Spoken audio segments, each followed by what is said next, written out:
घटगाँ रुटीशिड़े दंता हाथी उपद्रव। घटगाँ block रुटीशिड़ा पंचायतर सारुपाट grammar तरणीसेन मुंडा आंबतोटा को दंता हाथी छारखार कर दी।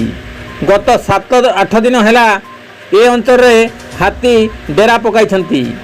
खबर पाई फॉरेस्ट गार्ड सुब्रत पात्र फॉरेस्टर आशुतोष चक्रवर्ती तदंत कर फेरी जाते हाथीर क्षतिग्रस्त परिवार को कौन सी क्षतिपूरण मिल पारि नाही।